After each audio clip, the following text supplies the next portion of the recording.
Hello my dear students, welcome back to my class where every learning is enjoyable. और आज जो है वो हमारा इलेक्ट्रिक पोटेंशियल यानी विद्युत विभव का हमारा लास्ट लेक्चर है, यानी कि आज जो है ये चैप्टर खत्म हो जाएगा। आज हम जो है वो दो टॉपिक पढ़ने वाले हैं। हमारा फर्स्ट टॉपिक है कि विद्युत क्षेत्र में विद्युत द्विध्रुव को घुमाने में जो है वो कितना कार्य करना पड़ता है, वो हम जो है वो पहले कैलकुलेट करेंगे।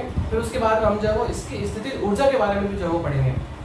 तो विद्युत द्विध्रुव के बारे में तो मैं आपको बता दूं, वैसे हम जो इसके बारे में फर्स्ट चैप्टर के अंदर जो अच्छे से पढ़ चुके हैं कि क्या होता है विद्युत द्विध्रुव, क्या विद्युत द्विध्रुव अगुण होता है, उसके बारे में सबके बारे में हम जो स्टडी कर चुके हैं। लेकिन फिर भी बता देता हूँ विद्युत द्विध्रुव होता क्या है। यानी विद्युत द्विध्रुव एक ऐसा निकाय है जिसके अंदर क्या होता है, दो समान परिमाण के क्या होता है आवेश होते हैं, ठीक है ना। समान परिमाण के आवेश बट क्या होता है विपरीत होते हैं, ठीक है ना। एक माइनस है तो एक क्या है प्लस क्यू है। और इन दोनों को क्या है, जो क्या मतलब बिल्कुल ही स्मॉल डिस्टेंस, इन दोनों को जो है वो बिल्कुल ही अल्प दूरी पर जो है वो रखा जाता है। क्लियर। और बेसिकली ये कहाँ पाया जाता है, जैसे कि अपने अणुओं के अंदर, क्योंकि उनकी जो इनके बीच की डिस्टेंस होती है वो क्या होती है माइक्रोमीटर में होती है, नैनोमीटर में होती है और एंगस्ट्रॉम में भी होती है। तो ये जो है वो द्विध्रुव आघूर्ण का जो निकाय है वो बेसिकली अणुओं में पाया जाता है। ठीक, तो स्टार्ट करते हैं हम कि ये मेरे पास में क्या है, एक समान विद्युत क्षेत्र। विद्युत क्षेत्र कौन सा, ये ध्यान रखना, यहाँ पे लिख देता हूँ मैं ऊपर, एक समान विद्युत क्षेत्र, ठीक है ना, यूनिफॉर्म एक समान विद्युत क्षेत्र। ठीक है, तो ये एक समान विद्युत क्षेत्र और यहाँ पे जो है वो एक द्विध्रुव रखा है, ठीक है ना, कौन सा विद्युत द्विध्रुव रखा है। ठीक है, अब आपको पता है कि जब अगर कोई चार्ज किसी इलेक्ट्रिक फील्ड में होता है तो उस पर क्या लगता है, एक बल लगता है। तो अगर मैं बात करूं इस प्लस क्यू पे बल क्या लगेगा, इस विद्युत क्षेत्र की दिशा में लगेगा और वो होगा क्या मेरे पास में F is equal to Q E. और निगेटिव पे क्या लगेगा, इसकी जस्ट विपरीत दिशा में लगेगा, वो हो जाएगा मेरे पास में F is equal to minus Q. ये समझ में आ रहा है। अब ध्यान से देखो, जब अगर इस पे फोर्स इधर लग रहा है और इस पे फोर्स इधर लग रहा है, तो मान लो ये कुछ इस तरीके से लगा है, एक जना उधर से खींच रहा है, एक जना इधर से खींच रहा है, तो ये बॉडी कैसे जाएगी, कैसे घूमेगी, ऐसे ही तो घूमेगी। कैसे घूमेगी, बॉडी ऐसे घूमेगी ना, ये ऐसा रखा है, एक जना उधर से खींचेगा, इधर से खींचे, ऐसे ही तो आएगा इस तरफ। तो ये है, तो ये बल किसके कारण लग रहा है, इस इलेक्ट्रिक फील्ड के कारण लग रहा है। मतलब आप यहाँ पर बल को क्या बोलेंगे, बल आघूर्ण बोलेंगे। हमारी बात समझ रहे हैं। जब अगर हम नॉर्मली सरल रे की गति की बात करते हैं तो वहां पर हम किसकी बात करते हैं, बल की बात करते हैं। और जब अगर बॉडी अगर घूमने लगे, रोटेशन में हो, तो वहां पर हम किसकी बात करते हैं, बल आघूर्ण की बात करते हैं, ठीक है ना। तो ये मेरे पास इलेक्ट्रिक फील्ड है। तो अब मैंने ये माना कि माना किसी क्षण विद्युत द्विध्रुव पर, माना किसी क्षण विद्युत द्विध्रुव पर थीटा कोण पर लगने वाला बल आघूर्ण। अब देखो, मैंने ये मान लिया कि ये जो एंगल है इनके बीच में, ये वाला एंगल, ये मैंने मान लिया क्या है, थीटा है। ये मैंने थीटा माने सब कुछ, ठीक है। तो ये इस थीटा एंगल पर रखे और इसमें जो है वो कितना बल आघूर्ण लगेगा, ये हम जो है वो फर्स्ट चैप्टर के लास्ट लेक्चर में जो हम पढ़ चुके हैं कि विद्युत क्षेत्र में रखे किसी द्विध्रुव पर बल आघूर्ण, ये हमने पढ़ा था। और वो आपको अभी याद आ जाएगा, वो क्या था, tau is equal to P cross E, याद आया। और जब हम क्रॉस प्रोडक्ट हटाएंगे इसका मैग्नीट्यूड क्या निकल के आएगा, पी ई साइन थीटा। बोलो, ये क्लियर है यहाँ तक, आगे बात समझ में। अब मुझे क्या निकालना है, वर्क निकालना, कार्य निकालना है। तो इसको थीटा घुमाने के बजाय मैं इसको करता हूँ छोटे से अल्प थीटा, हरी बात समझ, मतलब या हम बोल सकते हैं अल्प कोण, ठीक है ना। उसमें घुमाने के लिए मैं वर्क निकालता हूँ, फिर मैं क्या करूंगा, टोटल वर्क निकालने के लिए उसका इंटीग्रेशन कर लूंगा और कहां से कहां घुमाने तो हम क्या करेंगे, लिमिट लगा देंगे, ठीक है। सो अब मैं लिखता हूँ यहाँ पे कि द्विध्रुव को अल्प डी थीटा कोण घुमाने में किया गया कार्य। तो देखो वो क्या होगा मेरे पास में, आपको पता है कि वर्क क्या होता है, बल इंटू विस्थापन। लेकिन हम किसकी बात करेंगे, बल आघूर्ण की बात करेंगे, बल आघूर्ण। और विस्थापन कौन सा होगा, यहाँ पे कोणीय विस्थापन होगा। हमारी बात समझ, विस्थापन कौन सा होगा, कोणीय विस्थापन। बिकॉज यहाँ हम किसकी बात कर रहे हैं, रोटेशनल मोशन की बात कर रहे हैं, ठीक है ना। यहाँ हम क्या कर रहे हैं, इसको घुमा रहे हैं, ठीक है। तो ये मेरे पास बल आघूर्ण और कोणीय विस्थापन। So D W is equal to बल आघूर्ण मेरे पास में टॉर्क और कोणीय विस्थापन मेरे पास में क्या होगा, डी थीटा। ठीक है ना। मैंने क्या किया, इसको थोड़ा सा अल्पांश बिल्कुल छोटे से एंगल पे जो है इसको घुमाया है, उसके लिए मैं क्या लिखूंगा, डी थीटा लिखूंगा। और टॉर्क की वैल्यू जो है मैं यहाँ से लिख देता हूँ। So D W is equal to P E sine theta D theta. Clear. अब ये मेरे पास है, मैंने मान लिया इसकी इनिशियल पोजीशन है और ये एंगल क्या है, थीटा 1 है। और इसको जो है वो मैंने अब क्या किया, यहाँ से यहाँ तक लेके आ गया, यानी इसको मैंने यहाँ लाने के लिए मुझे कुछ ना कुछ वर्क करना पड़ा, वही वर्क जो है वो मैं कैलकुलेट करूंगा। अगर ये थीटा 1 है और मैंने इसको थीटा 1 से कहाँ घुमा दिया, थीटा 2 तक घुमा दिया। अब मुझे जो है वो कितना वर्क करना पड़ा वो भी कैलकुलेट कर लेता है, ठीक है ना। तो द्विध्रुव को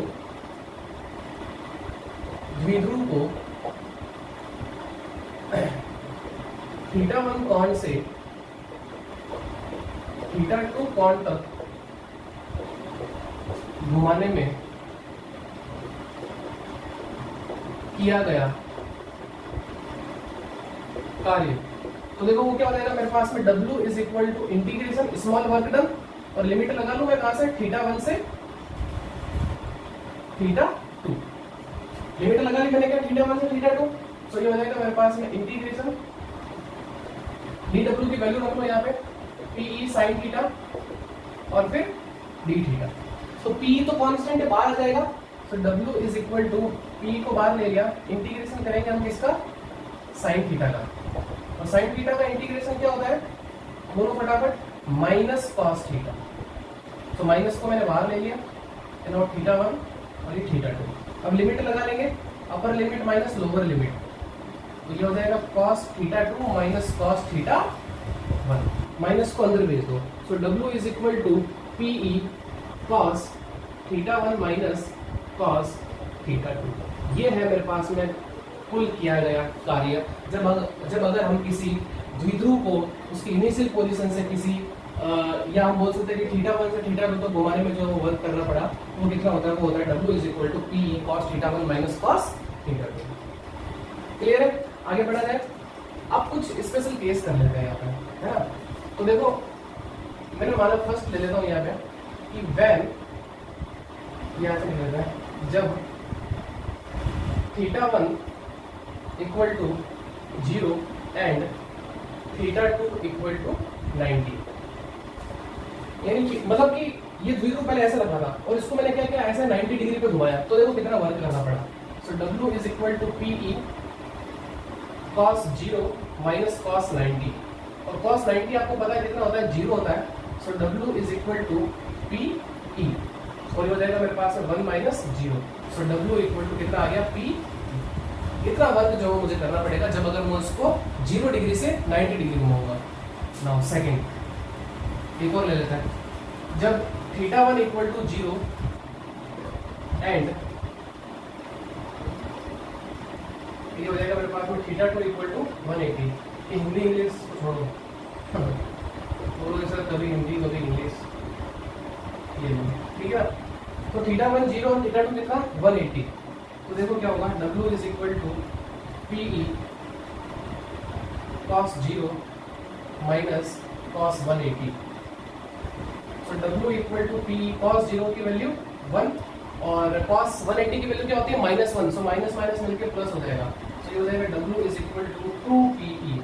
आप खुद सोच लो यहाँ से डबल कैसे हो गया। मान लो इसको मैंने 0 से 90 डिग्री घुमाने के लिए मुझे कितना p वर्क करना पड़ा, और मान लो फिर 90 से 180 घुमाने के लिए, तो इसका मतलब मुझे अल्टीमेट कितना घुमाना पड़ा 90 और घुमाना पड़ा ना।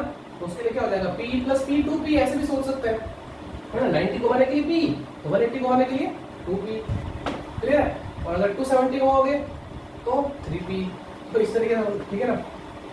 तो ये थी कहानी कि जब अगर किसी एक समान विद्युत क्षेत्र में किसी द्विध्रुव को रखा जाए तो उस पर जो कितना कार्य करना पड़ता है, ये है आपके सामने। ठीक है, तो सबसे पहले हम क्या कैलकुलेट करेंगे, इसके लिए बल आघूर्ण निकालेंगे, ठीक है।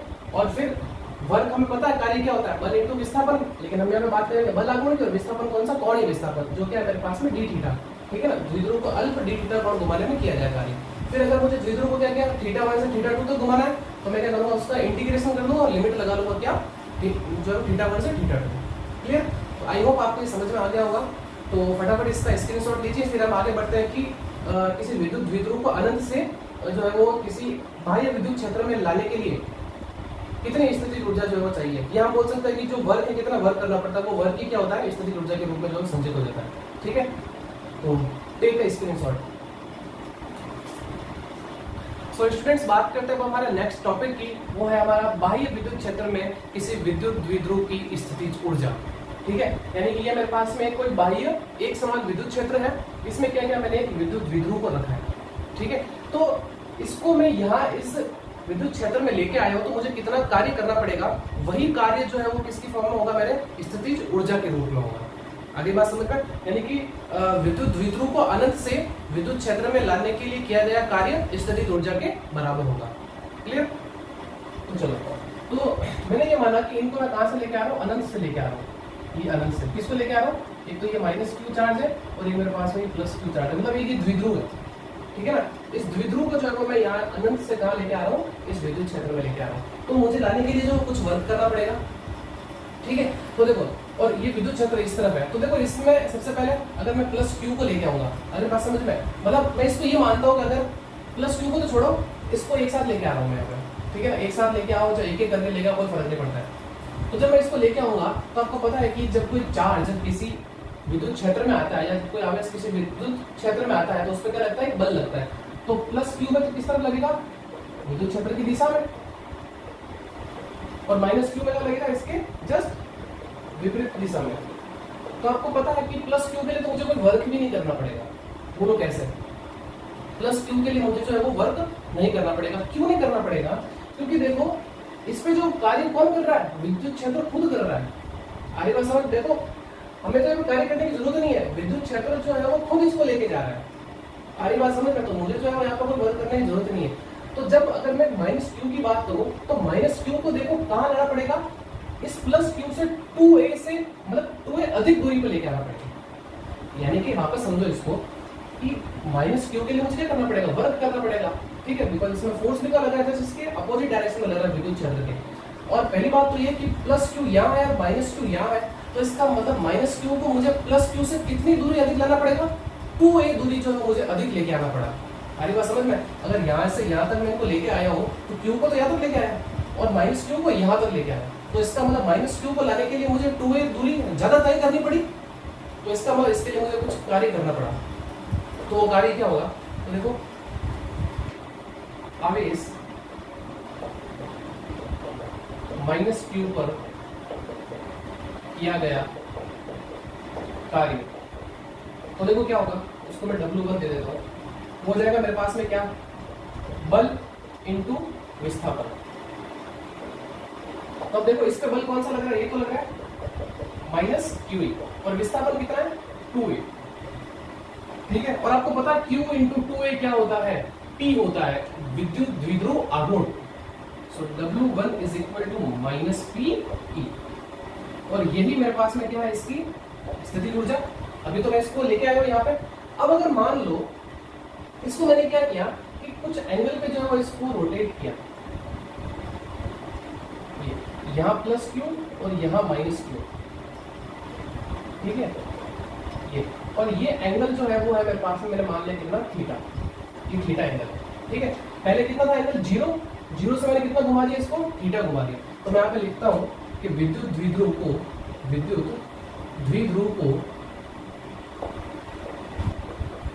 θ1 इक्वल टू 0 से θ2 इक्वल टू थीटा तक घुमाने में किया गया कार्य। मतलब इसके लिए तो हम पहले ही निकाल चुके, ये वाली चीज तो हम पहले निकाल चुके। कौन सी, W2 is equal to PE cos θ1 minus cos θ2। आई बात समझ में, वहां पे तो मैंने कोई रैंडम ले लिया एंगल θ1 और θ1 से कितना θ2 घुमाया, लेकिन यहाँ बात करें तो हमारे पास में θ1 कितना है, अब 0 डिग्री है। बिकॉज अगर विद्युत द्विध्रुव के आघूर्ण की दिशा की बात करें तो वो माइनस से प्लस की ओर होती है, ये मैंने आपको बताया था फर्स्ट चैप्टर में। और इलेक्ट्रिक फील्ड की भी डायरेक्शन इस तरफ, दोनों की डायरेक्शन सेम, तो एंगल कितना होगा, 0, और 0 से मुझे कितना घुमाया, इसको मैंने θ डिग्री पे घुमाया। तो यहाँ पे वैल्यू रखो ना, so W2 is equal to PE cos 0, ये हो जाएगा मेरे पास में cos थीटा, और cos 0 कितना होता है, बोलो 1, और ये cos थीटा मल्टीप्लाई कर दो अंदर, so W2 is equal to PE minus PE cos theta, और यही मेरे पास में क्या होगी इसकी स्थितिज ऊर्जा U2 के बराबर। अब बात करते हैं कुल स्थितिज ऊर्जा की। कुल स्थितिज ऊर्जा, कुल स्थितिज ऊर्जा मेरे पास में U इज इक्वल टू हो जाएगी U1 plus U2। So U is equal to U1 मेरे पास में कितना है PE प्लस U2 मेरे पास में PE minus PE cos theta. So PE से PE कैंसिल आउट, तो आपके पास में U निकल के आ गया मेरे पास में माइनस PE cos थीटा। और जब cos आता है तो आपको पता है कि कौन सा प्रोडक्ट होता है, डॉट प्रोडक्ट होता है।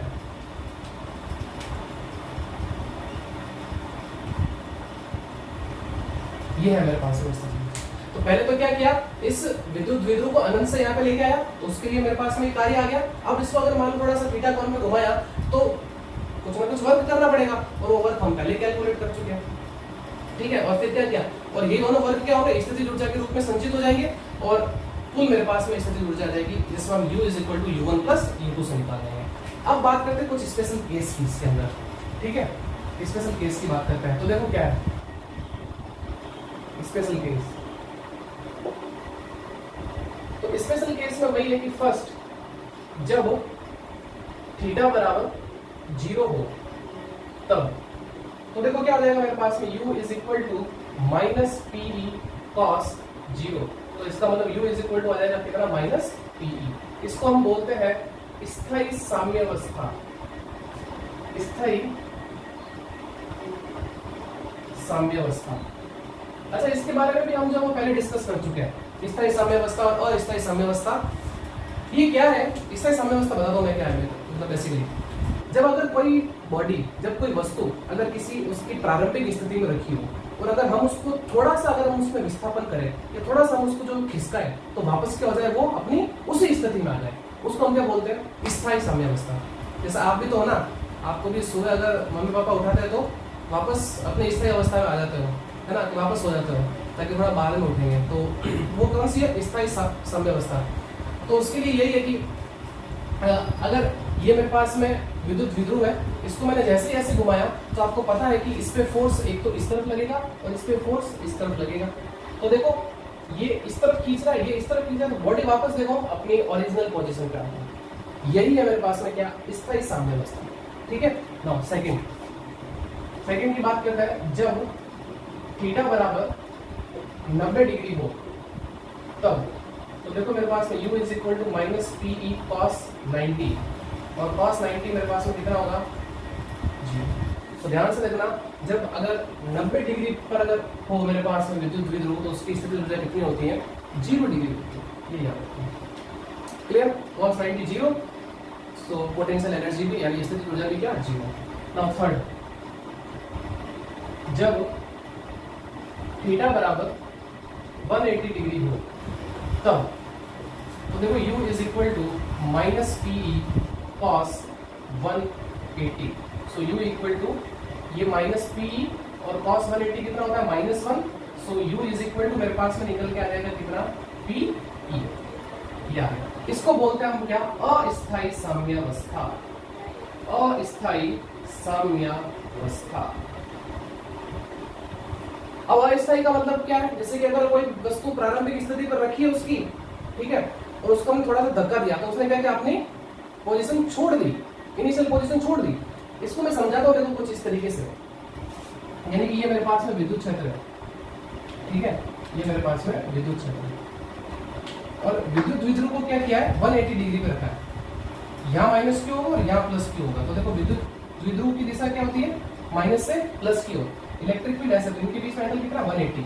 तो अगर मैंने क्या किया, इसको थोड़ा सा ऐसे घुमाया, इसको यहाँ, ये माइनस क्यू यहाँ आ जाएगा, ये प्लस क्यू यहाँ आ जाएगा। तो आपको पता है कि जैसे आप घुमाओगे तो प्लस पे तो बल इस तरफ लगेगा और माइनस पे बल इस तरफ लगेगा।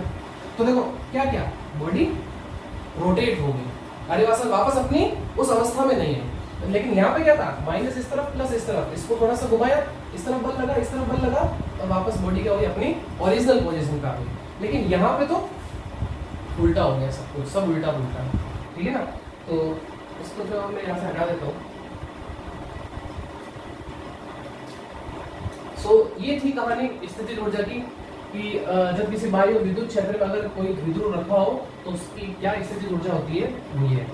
तो ये हमारा विद्युत विभव चैप्टर खत्म हो जाता है आज। तो नेक्स्ट लेक्चर से हम पढ़ेंगे हमारा अगला चैप्टर जो है विद्युत धारिता।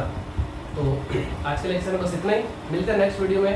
तब तक ऐसे ही हंसते रहिए, मुस्कुराते रहिए और चैनल को ज़्यादा से ज़्यादा लाइक करिए, शेयर करिए और सब्सक्राइब करिए। मिलते हैं नेक्स्ट वीडियो में, तब तक thank you and good bye.